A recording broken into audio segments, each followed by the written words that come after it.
Hi friends, மதியம் வணக்கம். நாங்கள் ராஞ்சி முடிச்சுட்டு வீட்டுக்கு வந்துட்டோம்.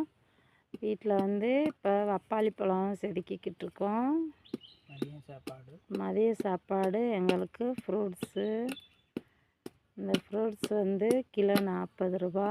குறைஞ்சது இது 3 கிலோ வரும். 3 கிலோங்கிறது 120 ரூபா பக்கம் இருக்குது. ஒன்றாங்க 12, 120 ரூபா பக்கம். இது ஒன்று ஓப்பன் பண்ணாவே பிள்ளை குட்டி எல்லாம் சாப்பிட சரியாக இருக்கும். இந்த மாதிரி டெய்லி ஒரு ஃப்ரூட்ஸு சாப்பிட முடியுமா? முடியும். முடிகிறவங்களுக்கு முடியும். முடியாதவங்க என்ன பண்ணுவாங்க? ஒரு மரத்தை வளர்க்கணும் அப்படின்னா அதுக்காக நம்ம என்ன பண்ணணும்? வாங்கி சாப்பிட முடியாது. வாங்கி சாப்பிட்றதும் பிஞ்சு காயை பிடுங்கிட்டு மருந்து தெளிப்பாங்க பழுக்கிறதுக்கு. மருந்து அடித்து பழுக்க வைக்கிற காயெல்லாம் இருக்குது. இந்த மாதிரிலாம் வாங்கி சாப்பிடாதீங்க.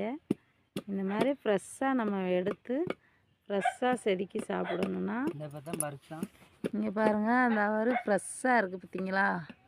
இந்த மாதிரி ஃப்ரெஷ்ஷாக வச்சுருக்கோம். இந்த மாதிரி வீட்டுக்கு இந்த மாதிரி மரம் வளர்த்துக்கலாம். இப்போ விவசாயிக காட்டில் சைடில் போட்டிருப்பாங்க. இதே விவசாயமாக கூட சிலர் போட்டிருப்பாங்க. அவங்க டெய்லி ட்ரை கணக்கில் எடுத்து விற்பாங்க. வீட்டுக்கு மட்டும் போடுறவங்க உரக்கல்ல போடுவாங்க. இதே நான் டவுனில் இருக்கவங்க இதெல்லாம் கூட யூஸ் பண்ணலாம். இப்போ வேஸ்ட் இடம் கிடக்கு அப்படின்னா பப்பாளி மரம், வாழை மரம், மாதுளை மரம், கொய்யா மரம், இந்த மாதிரியெல்லாம் டவுனில் நம்ம வச்சுக்கிறலாம். அதெல்லாம் ஆணி வேர் கிடையாது. அதெல்லாம் கிளை வேர் மட்டும்தான் இருக்கும். அப்போ அது அந்த பழம் பழுத்து முடிஞ்ச உடனே அந்த வேரெல்லாம் ஆக ஆரம்பிச்சிடும். நம்ம ஈஸியாக அந்த மரத்தை பிடுங்கிடலாம். இப்போ இந்த மரத்தை நம்ம ரொம்ப ஆணி வேர் உள்ள மரம் அவ்வளோ சீக்கிரமாக நம்ம அதை காலி பண்ண முடியாது. அதனால் இந்த மாதிரி வீட்டுக்கு ஒரு மரம் வளர்ப்பதை கற்றுக்கொள்ளுங்கள். இந்த மாதிரி பிரயோஜனமாக இருக்கிற மரத்தை வளருங்க.